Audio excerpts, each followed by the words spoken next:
우리는 계속해서 쉼이 뭘까? 사람이 쉰다는 것은 뭘까? 그냥 방에 누워서 뒹굴뒹굴 하거나 아니면 뭐 넷플릭스를 보거나 이런 것이 쉼일까? 아니. 그것이 쉼이라면 우리가 그렇게 하고 났을 때 월요일 날 출근하면 막 생기가 돌고 활기가 돌아야 되는데 월요일 날은 월요병에 시달리더라. 그러면 도대체 쉼이란 뭘까? 하는 부분들을 우리가 계속 말씀을 나누고 있죠. 오늘은 진짜 쉼의 비밀, 진정한 쉼의 비밀, 그 비밀이 뭔지 한번 같이 보는데요. 마태복음 11장 28절에서 30절까지 말씀 같이 한번 보겠습니다. 수고하고 무거운 짐을 진 사람은 모두 내게로 오너라. 내가 너희를 쉬게 하겠다. 나는 마음이 온유하고 겸손하니 내 멍에를 메고 나한테 배워라. 그리하면 너희는 마음의 쉼을 얻을 것이다. 내 멍에는 편하고 내 짐은 가볍다. 아멘.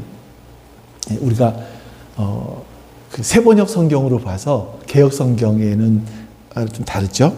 네. 하나님께서는 천지만물을 창조하시고 7번째 되는 날 안식일을 정하셨습니다. 다시 말하면 쉼을 갖는 날로 정하신 거죠. 하나님은 이렇게 쉼을 갖는 날을 정해 주셨고 또 예수님께서는 이렇게 말씀하십니다. 내게로 와라. 내가 너희를 쉬게 하겠다. 이렇게 말씀하시죠. 하나님께서는 우리에게 진짜 쉼, 완전한 쉼을 우리한테 주기를 원하십니다. 그렇기 때문에 우리가 일반적으로 말하는 그러니까 기독교적인 쉼과 세상에서 말하는 쉼과 다른 것이 세상에서 말하는 쉼이라는 건 단순한 노동으로부터의 도피? 피난? 뭐 이런 걸 말하잖아요. 휴식. 이거잖아요. 근데 이건 세상 관점에서의 쉼이에요. 그래서 이 쉼을 갖는 이유는 뭐냐면 더 많이 일하기 위해서, 더 열심히 일하기 위해서, 더 능률을 올리기 위해서, 일의 능률을 올리기 위해서 사람들은 쉬어야 된다라고 생각하지만 성경에서 말씀하고 있는 쉼은 어떻게 보면 쉼 그 자체가 목적이기도 합니다. 그 쉼은요, 단순히 너무나 피곤해서 지쳐 쓰러져 있는 상태를 회복하는 것만이 아니라 하나님이 우리에게 주시고 싶어 하시는 굉장히 놀라운 복이라는 거죠. 그래서 우리가 오늘은 이 쉼에 대해서 조금 더 깊이 한번 생각을 해 보도록 하겠습니다. 그 본질이 뭔가? 자, 우리 다시 한번 본문을 읽어보시고요. 이 본문을 다시 한번 우리 읽어보면서 말씀 보겠습니다. 수고하고 무거운 짐을 진 사람은 모두 내게로 오너라. 내가 너희를 쉬게 하겠다. 나는 마음이 온유하고 겸손하니 내 멍에를 메고 나한테 배워라. 그리하면 너희는 마음의 쉼을 얻을 것이다. 내 멍에는 편하고 내 짐은 가볍다. 자, 여러분 이 말씀을 한번 잘 생각해 보세요. 지금 예수님의 이때 나이는 우리가 보통 31, 2살 정도 이 정도로 추측하고 있잖아요. 32, 3살 정도이실 30대 초중반의 그 나이의 청년이 사람들에게 말하는 겁니다. 나에게 와라. 내가 너에게 쉼을 줄게. 이 당시에 그 어느 랍비 선생님도, 그러니까 수염이 지긋하게 난, 나이가 지긋하게 든 수염이 난 랍비들도 이런 말을 하지 않았습니다. 근데 30대 초중반의 청년이 내게로 와라. 내가 너희를 쉬게 해주겠다라고 말씀하시는 거죠. 이건 그 당시에 굉장히 좀 특별한 말씀이었거든요. 왜냐하면 우리야 이 말을 들으니까 잘 모르지만 이 유대인들은요 모세오경을 정말 많이 공부하잖아요. 모세오경을 많이 공부한 유대인들은 이 말씀이 무슨 말씀인지를 알고 있었어요. 이스라엘 사람들이 구약에서 가장 존경하는 인물, 이스라엘 최고의 인물로 생각하는 게 누굴까요? 모세입니다. 아브라함도 있고 여호수아도 있고 많은 선지자도 있었지만 이스라엘 사람들은 모세를 자기 민족의 최고의 영웅으로 꼽습니다. 자, 근데 여러분 기억하십니까? 이 지상에서 가장 온유한 사람이 누군가요? 혹시 기억하세요? 민수기에 보면 이런 말씀이 나옵니다. 여러분들 이 말씀 보면 기억하실 거예요. 이 사람 모세는 온유함이 지면의 모든 사람보다 더하더라. 개역기의 정을 봤는데요. 그러니까 모세는 모든 사람보다 이 땅에서 가장 온유한 사람이었다. 이 말씀이잖아요. 그런데 예수님이 뭐라고 말씀하십니까? 나는 온유하다. 나는 겸손하다. 예수님께서 이렇게 말씀하시는 거예요. 그러니까 사람들이 이 말을 딱 들었을 때, 아니, 가장 온유한 사람은 모세인데, 우리 민족의 영웅 모세인데, 지금 예수라는 저 청년이 모세와 같은 위대한 지도자라는 이야기인가? 이렇게 들을 수 있었습니다. 거기다가 더 놀라운 말씀이 사실은 그 말씀에 포함되어 있는데요. 출애굽기 33장에 보시면 모세가 하나님께 부디 하나님께서 우리 민족에게 어떤 계획을 가지고 계신지 나에게 좀 알려주십시오라고 기도하는 장면이 있어요. 그 모세의 기도를 들으시고 하나님께서 모세에게 이렇게 답을 하십니다. 출애굽기 33장. 주님께서 대답하셨다. 내가 친히 너와 함께 가겠다. 그리하여 너를 안전하게 하겠다. 이 말씀이요, 내가 너를 쉬게 하겠다라는 말씀과 동일한 말씀이거든요. 그러니까 사람들은 예수님께서 내게로 와라. 내가 너희를 쉬게 하겠다라고 말씀했을 때 그 유대인들은, 랍비들은, 선생님들은, 바리새인들은 이건 하나님께서 모세에게 하신 말씀인데 이 말씀들이 떠올랐을 거라는 거예요. 그러니까 예수님이 말씀 속에 그 모세가 자꾸 연상될 수 있도록 예수님은 이렇게 말씀하고 계신 거죠. 근데 결정적인 부분이 하나 있습니다. 그게 뭐냐면, 자, 앞에 말씀만 보여줄래요? 아니, 이거 말고 출애굽기 말씀. 출애굽기가 아니라 뭘 봤었죠? 이거밖에 안 봤었나요? 네, 이거. 여기서 보세요. 자, 하나님께서는 모세에게 출애굽기 말씀 조금 33장 말씀이 없어요? 그 다음번에 없어요? 아이고, 이런. 네, 죄송합니다. 더 놀라운 부분이 나오는데 출애굽기 33장 14절에 보면 아까 말씀드렸었죠. 주님께서 대답하셨다. 내가 친히 너와 함께 가겠다. 내가 너와 함께 가겠다. 그래서 너를 안전하게 하겠다. 이렇게 말씀하신 거예요. 내가 너와 함께 가고 내가 너를 안전하게 하겠다. 하나님께서 모세를 향해서 내가 너희 민족을 안전하게 할 거야 라고 그랬는데 아까 마태복음 11장. 여기서 예수님 뭐라고 말씀하시냐면 수고하고 무거운 짐 진 사람은 모두 내게로 와라. 내가 너희를 쉬게 하겠다. 자, 이전에 하나님께서는 모세에게 모세야, 하나님이 내가 너를 쉬게 하겠다 말씀했는데 예수님 뭐라고 말씀하시냐면 내가 너희를 쉬게 할게. 이렇게 말씀하시는 겁니다. 자, 이 말씀 속에는 뭐가 들어있냐면 하나님이 모세에게 주시겠다고 하셨던 그 쉼에 대한 약속, 그 약속을 예수님 자신이 줄 수 있다라고 말씀하시는 거예요. 이거는 논리적으로 뭐가 되냐면요, 예수님 자신이 바로 창조주 하나님이시라고 여기서 말씀하고 있는 거죠. 굉장히 놀라운 본문이에요, 이 말씀이. 창세기 3장 2장 3절 말씀 볼게요. 자, 하나님이 주시겠다고 하신 그 쉼을 다시 한번 보죠. 우리가 이게 두 주 전에 나눴던 말씀인데요. 일의 날에 하나님이 창조하시던 모든 일에서 손을 떼고 쉬셨으므로 하나님은 그 날을 복되게 하시고 거룩하게 하셨다. 자, 그날 안식일에 복을 주셨어요.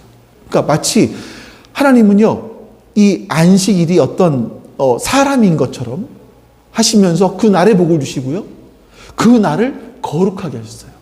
이 거룩하다라는 말 창세기에 여기 딱 한 번 나와요. 그래서 우리가 주의를 지켜야 되는 이유가 뭐냐면 하나님의 안식 속으로, 하나님이 주시겠다는 그 안식의 시간 속으로 들어가는 거예요, 사실은. 하나님께서 그 시간에 복을 주셨거든요. 우리는 그 시간 속으로 들어가야 되는 거죠. 그래서 유대 랍비들이 뭐라고 말하냐면 제7일 안식일 날에는, 안식일은 하나님이 무엇을 창조하셨는가? 하나님은 안식, 쉼, 고요, 평화, 조화로움을 창조하셨다. 이렇게 유대 랍비들은 이야기합니다. 그러니까 6일 동안 하나님께서 세상을 창조하시고 제일 마지막에는요, 마지막 날에는 안식하는 것을 창조하셨다라는 거예요. 그리고 우리에게 안식을 주시겠다라고 하시는 거죠. 근데 예수님이 뭐라고 말씀하시냐면 내가 너희에게 안식을 줄 수 있는 하나님이다라고 말씀하시는 거예요. 내가 바로 이 쉼을 창조한 하나님이다라고 말씀하시는 거죠. 이건 이스라엘 사람들에게는 굉장히 엄청난 선언이었습니다. 왜냐하면 이스라엘 사람들은 메시아를 기다리고 있었습니다. 어떤 메시아냐면 마치 우리나라가 일제강점기의 그 상황에서 일본에서 해방되길 원했던 것처럼 이스라엘 사람들은 로마의 압제 속에서 로마에서 해방되길 원했거든요. 그러니까 이스라엘 사람들이 기다리는 메시아는 정치적 메시아, 우리 이스라엘을 가장 강하게 만들어줄 메시아를 기다리고 있었습니다. 근데 예수님은 뭐라고 말씀하시냐면 나는 너희에게 진짜 쉼을 줄 수 있는 메시아야. 이렇게 선언하고 계신 겁니다. 여러분, 그리스도인들이 누릴 수 있는 진짜 쉼은요, 하나님으로부터 오게 됩니다.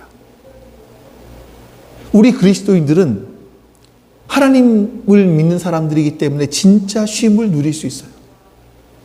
왜냐하면 예수님께서 하나님이시니까. 예수님께서 우리를 다스리시니까. 우리는 그 다스림 밑으로 들어가면 쉼을 쉴 수 있는 겁니다. 근데 우리가, 지금까지 서론이었었어요. 딱딱했지만, 이제 좀 쉽게 말씀을 드릴게요. 우리가 이렇게 진짜 쉬지 못하는 이유가 뭘까? 우리 몸은 쉰다고 쉬었는데, 여전히 피곤한 이유는 뭘까? 우리의 마음은 잠깐 떠나 있었을 때는 내 일로부터 어려움으로부터 잠깐 도피해 있었을 때는 괜찮은 것 같았는데 다시 일상으로 돌아오면 여전히 무거움이 있어요. 진짜 쉼이 아니겠죠? 이런 이유가 뭘까? 3가지 정도 말씀드려 볼게요. 자, 그리스도인들이 가지고 있는 특권 중에 하나가 뭐냐면요, 열심히 일을 해요. 그리고 그 결과는 하나님께 맡길 수 있는 사람들이 그리스도인들입니다. 자, 그리스도인들은요, 6일 동안 열심히 일하고 하루를 쉴 수 있는 것이 이 리듬이 몸에 배어 있는 사람들이에요. 6일 동안 일하고 하루 쉬고. 세상의 사람들은요, 6일 동안, 5일 동안, 6일 동안 일을 합니다. 그리고 다른 날은요, 자기 개발을 해야 돼요. 다른 세상에서 도태되지 않기 위해서, 살아남기 위해서 자기 개발을 해요. 이게 7일 동안 계속, 주 7일 동안 계속 일을 하는 거죠. 그러나 그리스도인들은요, 하루를 쉴 수 있습니다. 왜냐하면 그것은 하나님이 나를 다스리고 계시기 때문에. 다시 말하면 나의 삶의 결과는 하나님께 맡기는 거예요. 이 결과를. 그리고 하나님과 관계를 맺으면서 이렇게 주일을 보내는 겁니다. 하나님께 예배드리면서 주일을 보내는 거예요. 자, 우리가 시험을 볼 때 때로는 진급을 해야 될 때가 있어요. 내가 최선의 노력을 다 합니다. 다 해야 되죠. 자, 그런데 떨어질 수도 있죠. 그 결과가 내가 원하는 대로 안 나올 수도 있습니다. 그건 내가 노력을 했지만 그 결과가 나오지 않았다라는 건 그것이 내 결과가 아니라는 거예요. 그 주님께 맡기는 겁니다. 왜 이렇게 말씀드리냐면 우리 그리스도인들은요, 우리가 분명하게 깨닫는 것이 뭐냐면, 저는 살아가면서 정말 많이 깨닫게 되는 게 뭐냐면요, 내 인생은 내가 노력한 만큼 거두는 게 아니에요. 내가 노력한 만큼 거두는 게 아니라 하나님께서 은혜를 주셔야 그것을 거둬요. 내가 노력을 해도 하나님께서 은혜를 부어주지 않으시면 그것을 거둘 수가 없어요. 이게 우리가 너무나 많이 느끼는 거 아니겠습니까? 아이를 키우는 것도 그래요. 내가 최선을 다해서 아이를 키울 수 있죠?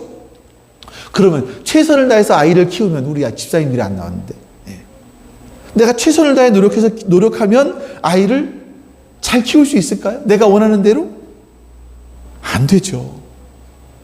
부모가 아이를 위해서 최선을 다하는 것이고, 부모는 하나님께 그 결과를 맡겨드리는 겁니다. 최선을 다하고 그 결과를 하나님께 맡긴다는 것은 내 인생을 내가 책임질 수 없다는 걸 아는 거예요. 고백하는 거예요. 내 인생의 결과를 내가 책임질 수 있는 존재가 나는 아니다. 내가 하나님이 아니다. 라는 것을 고백하는 거예요. 여러분, 진짜 쉼은요, 거기서 옵니다. 사람들이 지난주에 말씀드렸죠. 사람들이 왜 쉬지 못합니까? 내 결과를 내가 책임져야 돼요. 내가 아이를 낳았으면 내가 책임져야 돼. 내가 직장을 들어갔으면 내가 책임져야 돼. 이 책임이 나에게 있다고 생각을 하잖아요. 근데 정말 솔직히 말하면 내가 책임질 수 없잖아요. 그렇기 때문에 우리는 하나님의 은혜를 구하는 거죠. 하나님의 은혜가 있어야 되는 거죠. 이 하나님의 은혜가 나의 결과를 만들어낸다라는 걸 알게 되면 우리는 마음의 쉼을 누릴 수가 있게 되는 겁니다. 자, 두 번째가 뭐냐면요. 내가 하나님의 주권 안에서 쉴 수 있는 또 하나의 영역은요. 내가 실패했던 것, 내가 잘못했던 결과들. 그래서 돌이킬 수 없는 것들에 대해서 하나님께 맡기는 거예요. 자, 보세요, 여러분. 우리가 이 땅을 살아가다 보면요. 과거에 내가 했던 결정, 내가 한 행동, 이것들로 말미암아 지금 어떤 상처들, 흔적들이 남아있는 경우들이 있어요. 과거의 잘못이 현재까지 영향을 미친단 말이에요. 그래서 우리는요, 내가 그때 그렇게 행동하지 말았어야 되는데, 그때 조금 더 잘했어야 되는데, 이런 안타까움, 자책감, 정죄감들이 우리 마음에 있어요. 평생 이것을 지고 가요. 어떤 사건들만 일어나면 과거를 다시 소환해서 그때 그러지 말았어야 되는데 이런단 말이에요, 우리가. 근데 여러분, 이것조차도 주님께 맡기는 겁니다. 주님, 제가 정말 어리석었습니다. 저에게 지금 이러한 결과가 아직 남아있지만 주님께서 저를 용서하신 것을 믿습니다. 저 이 흔적 가지고 계속 살아갈게요. 하지만 주님께서는 여전히 나를 사랑하신다는 걸 믿습니다. 난 여기에 매이지 않겠습니다. 이러면 쉼이 오는 거예요. 뻔뻔해 보이세요? 아닙니다. 내 부족함과 약함과 어리석음을 인정하는 거예요. 그러나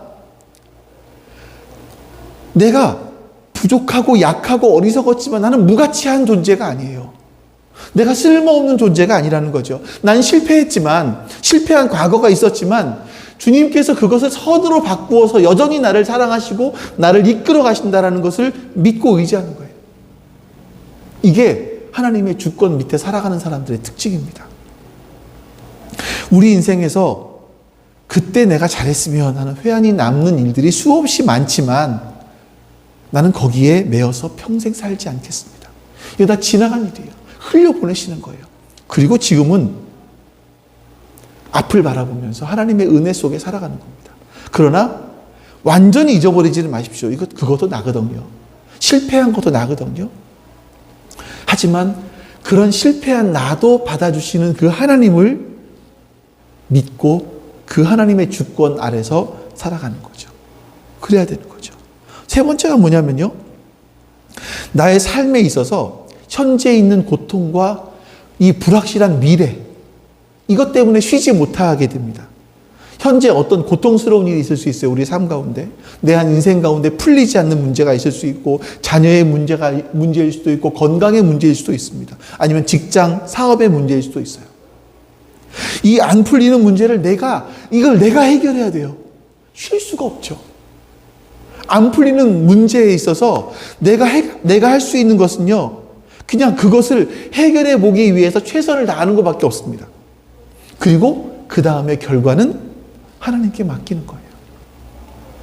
현재 풀리지 않는 문제, 아무리 애를 써도 해결되지 않는 문제가 떠오를 때마다 주님, 저는 이 문제를 위해서 최선을 다했습니다. 이제 결과는 하나님께 맡깁니다. 이 고백이에요. 아이를 키우는데 최선을 다해서 키우는 거죠. 근데 아이들이 내가 최선을 다해 키우면 그 키운 대로 자라납니까? 아니죠. 이상하게 삐뚤어지기도 하고 문제가 생기기도 합니다. 자녀가 내가 원하는 방향으로 가지 않았을 때 그 고통은 정말 큽니다. 그걸 보면서 부모가 할 수 있는 일은 뭐냐면, 결과는 어떻게 할 수가 없어요, 우리가. 그냥 아이를 향해서 최선을 다하는 겁니다. 결과는 하나님께 맡기는 거예요. 하나님, 이게 하나님이 나에게 주신 몫입니까? 이게 내가 짊어지고 가야 될 짐입니까? 하나님, 저는 주님의 주권 밑에서 잠잠하게 기다리겠습니다. 이런 고백을 할 수 있는 사람들은요, 진짜 그 마음속에 평화가 찾아옵니다. 하나님이 주시는 쉼을 누리기 시작하는 거죠. 그럼 이제부터 하나님이 주시는 쉼을 누리기 위해서 우리가 해야 될 것이 무언가를 좀 보겠어요. 내게로 와라. 내가 너희를 쉬게 하겠다. 이 예수님께서 또 뭐라고 말씀하시냐면 내 멍에를 메고 내게 배워라. 이렇게 말씀하십니다. 자, 멍에에 대한 것들을 두 가지로 말씀을 드릴게요. 한 가지는 율법이 멍에라는 것 한 가지와 실제 멍에를 한번 두 가지를 들어서 여러분들 설명을 드릴게요. 첫 번째, 유대인들 생각하는 멍에, 유대인들에게 멍에라고 딱 생각하면 뭐였었냐면 율법이었었습니다.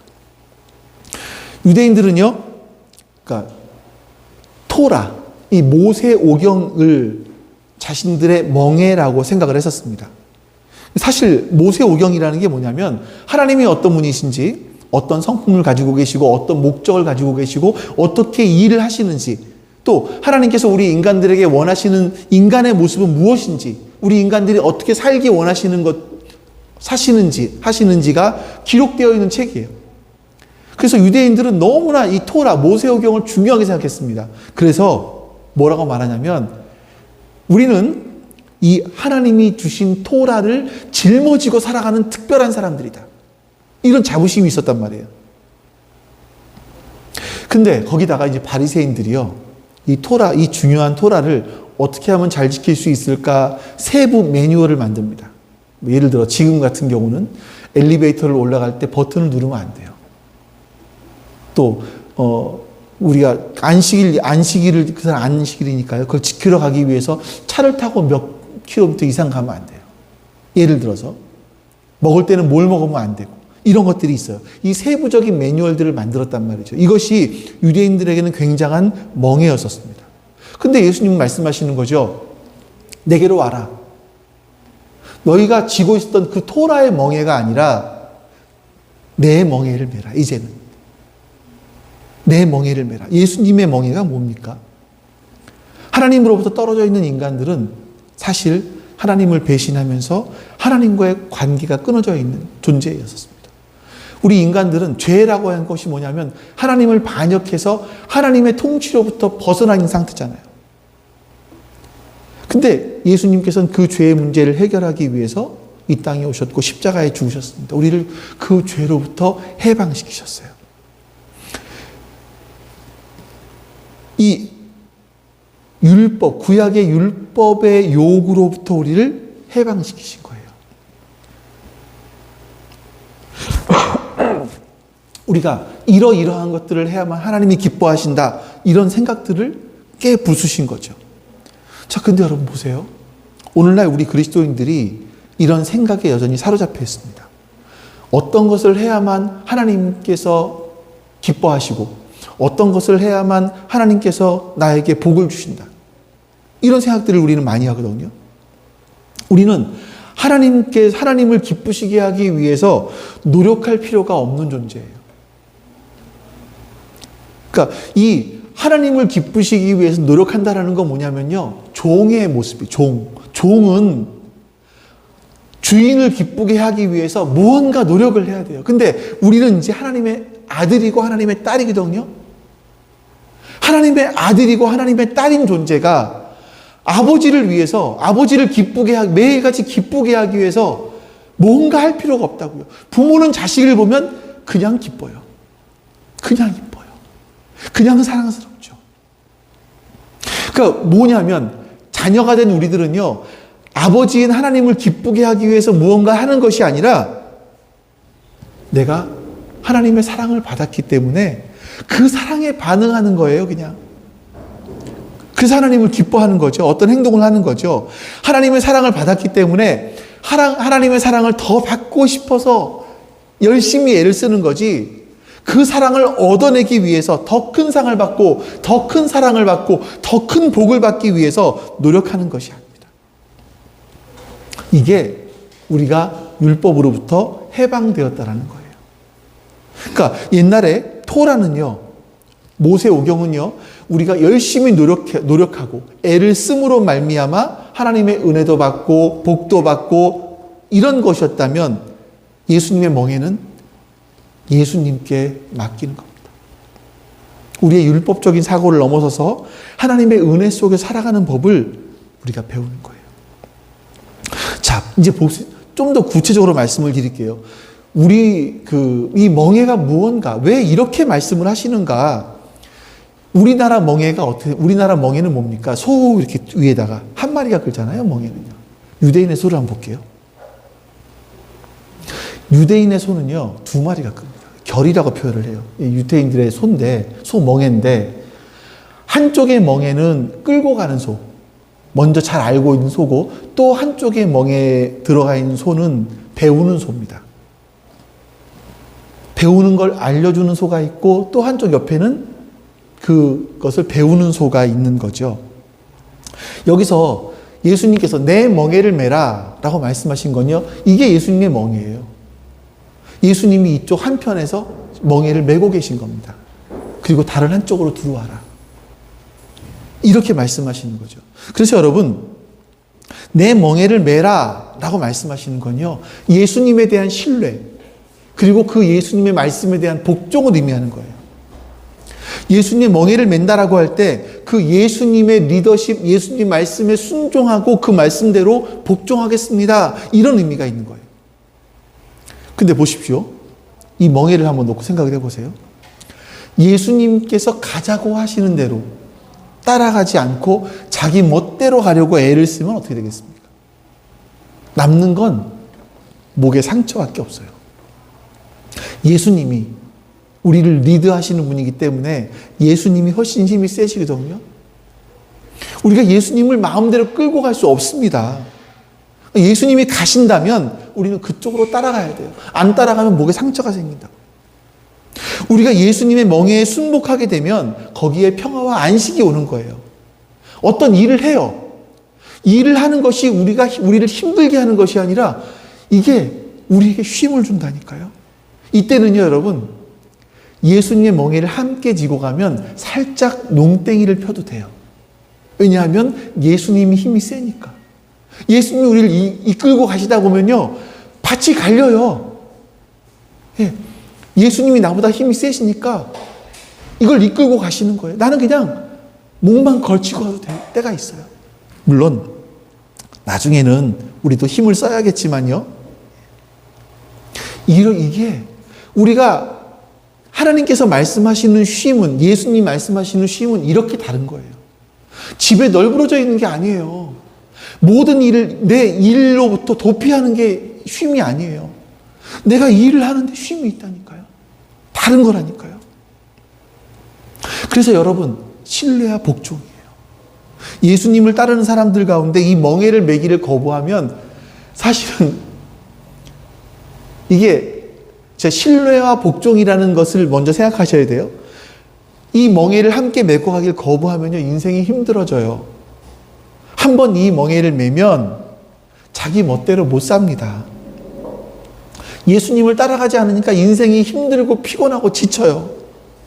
이게 내 결혼 생활, 직장 생활, 학업 생활, 내 인간관계 다 나타납니다. 예수님은 내 멍에를 메고, 자, 내가 쥐고 있는 멍에를 메고 옆에 따라해서 같이 따라와라. 배워라. 밭을 어떻게 가는 건지 배워라. 일을 어떻게 하는 건지 배워라. 이 멍에를 메면 예수님을 따라갈 수 있게 된다니까요. 예수님을 닮아갈 수 있게 되는 거죠. 예수님의 삶의 방식을 배울 수 있는 거죠. 그러면 여러분, 거기에 진짜 쉼이 있는 거예요. 마치 여러분 혹시나 그러면 난 자유가 없다라는 얘기야? 이게 아니에요. 이런 얘기가 아니에요. 전제가 뭐냐면 예수님에 대한 신뢰, 예수님이 나를 이끌어 가시는 방향이 정말 쉴만한 물가이고 푸른 초장이라는 것을 신뢰하는 거예요. 그리고 이 멍에를 같이 메고 따라가면 거기 진짜 푸른 초장이 있고 쉴만한 물가가 있다라는 거죠. 나 없는 것 같아요, 예수님. 나 이쪽으로 가야 있는 것 같아요. 라고 반항하면 내 목에 상처만 생긴다는 거예요. 그러니까 우리는 예수님께서 나를 이끌어 가시는 곳은 진짜 쉴만한 물가이고 푸른 초장이라는 것을 신뢰하는 거예요. 그리고 그 길을 복종하며 따라가는 거죠. 네. 여러분, 예수님 멍에를 메고 배운다는 것은요, 예수님께서 하신 일, 하고 계신 일을 믿음으로 받아들이고 그것을 따라서 살아가는 걸 말합니다. 예수님은 인간의 몸으로 오셔서 인간의 역사 속에서 놀라운 일을 하십니다. 그래서 우리는 그분이 하신 일, 하셨던 일, 또 하실 일들을, 앞으로 하실 일들을 바라보면서 이 멍에를 같이 지고 따라가는 것을 배우는 거예요. 그러면 우리가 쉼을 얻게 되는 겁니다. 자, 여러분 이것을 잘 기억하세요. 이걸 보시면서 제가 5가지 영역을 말씀드릴게요. 첫 번째, 우리가 훈련할 것들이 있는데요. 자신을 예수님과 관련해서 보는 훈련을 하셔야 돼요. 여러분, 나를 어떻게 보느냐, 이게 사실 우리의 많은 부분을 결정합니다. 여러분들은 자신을 어떻게 보십니까? 예수 그리스도 안에서 여러분을 바라보고 계십니까? 십자가에서 예수 그리스도의 십자가로 말미암아 변화된 나로 바라보고 계십니까? 아니면 어렸을 때 했던 실수를 가지고 있는, 아니 지금도 여전히 실수하고 있고 세상에서 막 이름을 드높이고 있지 못하는 그런 별로 큰 가치가 없는 나, 힘이 없는 나, 실패한 나, 이런 나로 나를 바라보십니까? 예수님 멍에를 맨다라는 것은요, 나를 바라보는 눈을 바꾸는 겁니다. 나는 부족해요. 나는 무명해요. 그런데 예수님은 나를 특별한 존재로 보신다라는 걸 아는 거예요. 나는 세상에 특별하지 않지만, 나는 세상에서 그렇게 사랑받을 만한 존재가 아니지만, 예수님은 나를 사랑하신다라는 걸 믿는 거예요. 나를 바라보는 눈이 달라지는 거예요. 근데 많은 그리스도인들이 하나님이 나를 사랑하신다라는 사실을 받아들이지 않습니다. 예수님이 그 멍에를 같이 지어주셨는데 이렇게 그 멍에를 따라가지 않고 현재에 있는 내 이 부족한 상황, 어려운 상황 때문에 주님이 나를 사랑하시면 왜 내 이 문제들을 풀어주지 않으시지? 왜 이걸 없애주지 않으시지? 왜 날 여전히 힘들게 하시지? 이렇게 말을 해요. 여러분, 이걸 기억하세요. 하나님은 내 문제들을 안 풀어주실 수도 있습니다. 기독교라는 것은요, 내가 하나님을 믿었기 때문에 내가 원하는 것을 얻어 가질 수 있는 그런 종교가 아니에요. 그건 오해입니다. 어저께 제가 참 충격적인 이야기를 하나 들었는데, 우리 공부하는 아이 중에 한 명의 어떤 분이 그 아이에게, 야, 내가 기도를 몇 번 했어. 몇 번 했더니 내가 그 문제를 놓고 몇 번을 기도했더니 그 원하는 문제가 풀어졌어. 너도 그렇게 해봐. 마치 주문처럼. 사모님 맞죠? 그 얘기가? 이게 맞죠? 그런 의도가? 예. 마치 주문처럼. 내가 몇 번을 외우면 내가 원하는 것이, 몇 번을 기도하면 내가 원하는 것이 들어지는 것이 기독교인 것처럼. 그렇게 얘기를 하니까 사람들이 뭐라 그러냐면, 에이, 기도해도 안 되던데요? 이런 얘기 하잖아요. 기독교는요, 그런 종교가 아닙니다. 성경에서 말씀하고 있는 것은 뭐냐면, 성경에서 가르치고 있는 것은 뭐냐면, 내가 원하지 않는 상황이 지금 있다 할지라도 그것을 하나님의 은혜로 수용하는 거예요. 그 상황들을 품고 갈 수 있는 거예요. 그 사람조차도 품고 갈 수 있는 게 기독교에서, 성경에서 가르치고 있는 가르침인 겁니다. 그래서 나 자신과 관련해서 자기 자신을 하나님의 관점으로, 하나님의 시선으로 보는 눈을 우리가 연습해야 됩니다. 이건 여러분 한 번 듣고 넘어가서 되는 게 아니에요. 내 평생에, 내 속에서 계속 하셔야 돼요. 두 번째, 나의 삶의 스타일입니다. 여러분은 내 삶의 스타일이, 내 삶이 은혜를 의지하는, 하나님의 은혜를 의지하는 삶인가 아니면 나의 힘을 의지하는 삶인가를 보셔야 돼요. 예전에 저는요, 이런 빌립보서 말씀을 너무나 잘 믿었습니다. 내게 능력 주시는 자 안에서 내가 못할 것이 없다.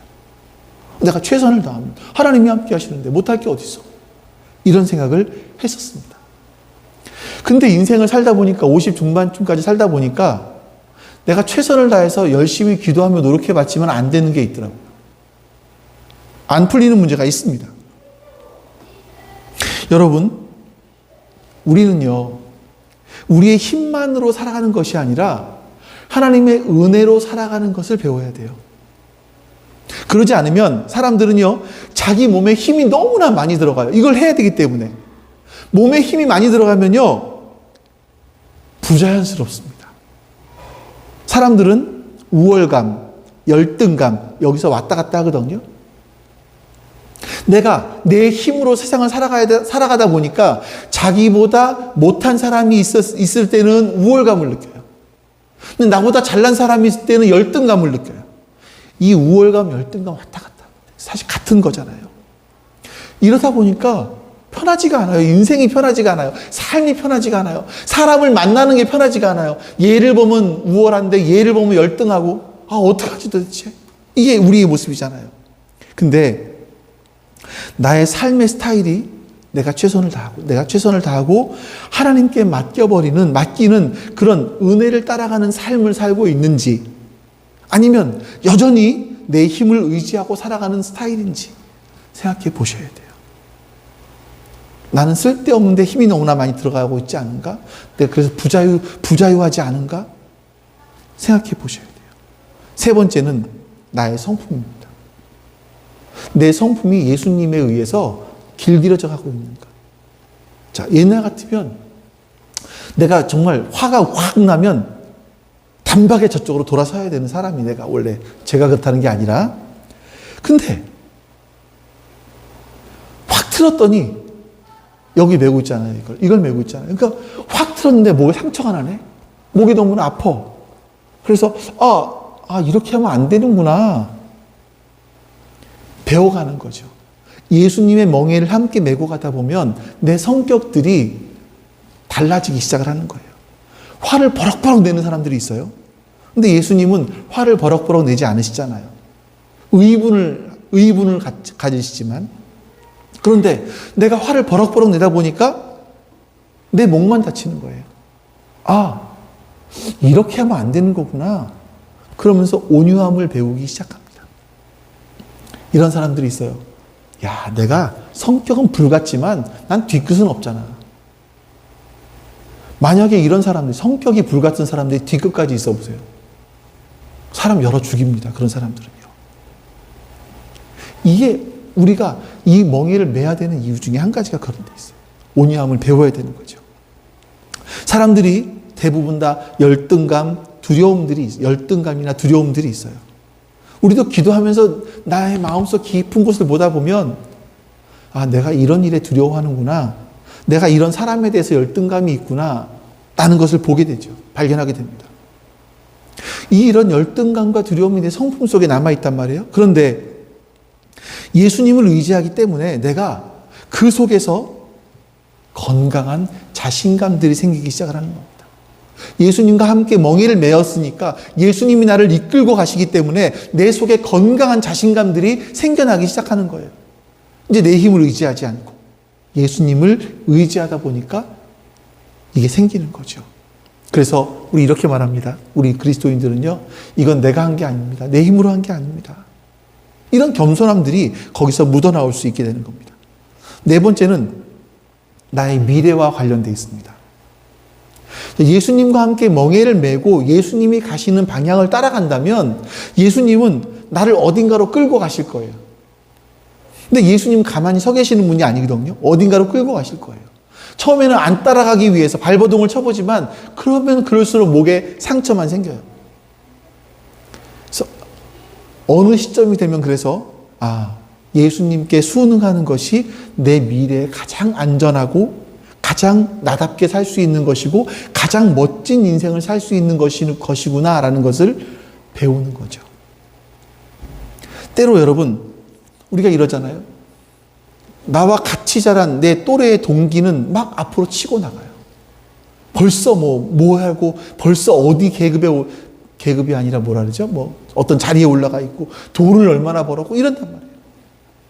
근데 하나님께서 나에게는 그런 기회를 안 주셔. 내가 막 나도 해보려고, 저 친구처럼 해보려고 발버둥을 치는데도 안 돼요. 그럴 때 우리가 해야 될 것은요, 하나님 밑에서, 다스림 밑에서 그냥 가만히 있는 거예요. 그 하나님이 주실 때를 기다리고 있는 거예요. 나의 미래를 하나님께 맡기는 거예요. 왜냐하면 우리는 결과를 책임질 수 없는 사람이기 때문입니다. 가만히 있다 그래서 내가 아무것도 안 하고 그냥 누워있으라는 얘기가 아니에요. 나는 내 삶에 최선을 다하는 거예요. 하지만 결과는 하나님께 맡기는 거죠. 여러분, 진짜 쉼이 어디서 올 수 있나 생각을 해보세요. 여러분이 진짜 힘든 게 뭔지를 생각해 보세요. 이 진짜 힘든 내 일상의 일 속에서, 삶 속에서 주일날 교회 빠지고 쉬었더니 편안합니까? 그 다음날 관계가 개선이 되고 그 다음날 일에 막 능률이 오르고 하나요? 아니요. 똑같아요. 우리는요, 예수님과 함께 멍에 매는 법을 배우는 거예요. 예수님이 나를 어디로 이끌어 가시는지를 보는 거예요.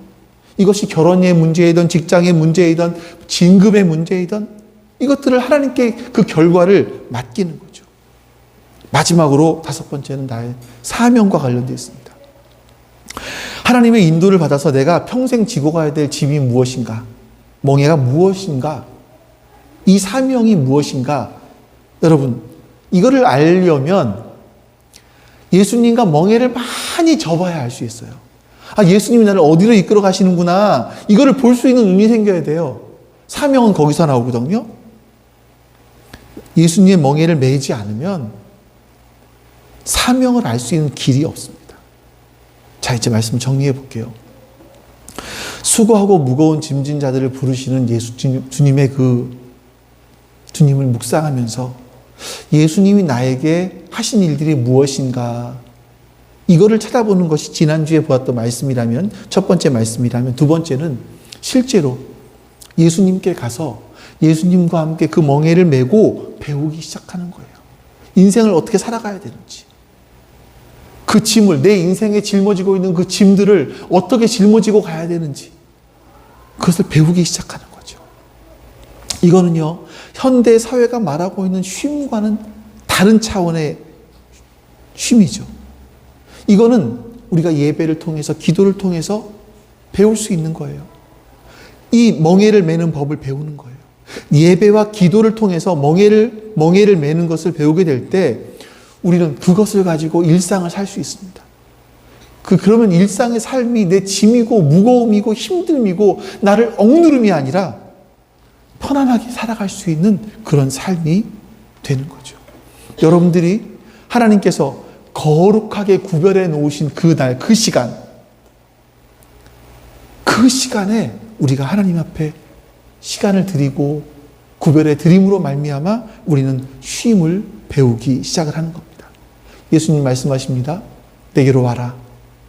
내가 너희에게 쉼을 주겠다. 뿐만 아니라 내 멍에를 매라. 그리고 멍에 매는 법을 나한테 배워라. 새로운 삶의 방식을 알아가라. 우리에게 이렇게 말씀하십니다. 여러분, 우리 모두가 이 놀라운 쉼에 대해서 배울 수 있기를, 여러분의 모든 삶이, 내 일들이, 내가 해야 되는 일들이 짐이고 무거움이 아니라 쉼이고 편안함이 되실 수 있기를, 예수님과 함께 지고 갈 때 내 짐이 가볍습니다 라고 말할 수 있는 우리가 될 수 있기를 주님의 이름으로 축원합니다. 아버지 하나님, 예수님께서 내게로 와라. 내가 너희를 쉬게 하겠다. 내 멍에는 가볍기 때문에 내게 이 멍에 지는 법을 배우라라고 말씀하신 그 예수님의 말씀을 우리가 우리의 마음속에 기억합니다. 하나님, 우리가 쉬어보려고 했습니다. 때로는 주일에 하루 종일 누워서 잠을 자보기도 하고, 때로는 나의 일거리들을 피해서, 나를 억누르고 있는 일거리를 피해서 다른 일들을 해보기도 하고, 여러 가지 나를 힘들게 하는 것으로부터 피해보기도 했지만 그것이 나에게 완전한 쉼을 주지는 못했습니다. 그러나 주님께서 우리에게 진짜 쉼을 주시겠다고 말씀하십니다. 하나님, 내 멍에는 가볍다고 말씀하신 그 예수님의 말씀을 기억하며 우리가 예수님과 함께 우리 인생의 멍에를 맬 수 있도록 주님, 우리를 붙들어 주시옵소서. 그 멍에를 메고 예수님께 배울 수 있도록 주님 우리에게 은혜를 허락하여 주시옵소서. 그로 말미암아 우리에게 참된 쉼을 허락하여 주시옵소서. 감사드리며 우리 주 예수 그리스도의 이름으로 기도하옵나이다. 아멘. 여호와는 내게 복을 주시고 너를 지키시기를 원하며 여호와는 그의 얼굴을 내게 비추사 은혜 베푸시기를 원하며 여호와는 그 얼굴을 내게로 향하여 드사 평강 주시기를 원하노라. 아멘. 이제는 우리 주 예수 그리스도의 은혜와 아버지 하나님의 사랑하심과 성령 하나님의 교통하심이 지금 주 앞에 예배한 모든 하나님 백성들 머리 위에 지금부터 영원토록 함께 하시기를 간절히 축원하옵나이다. 아멘.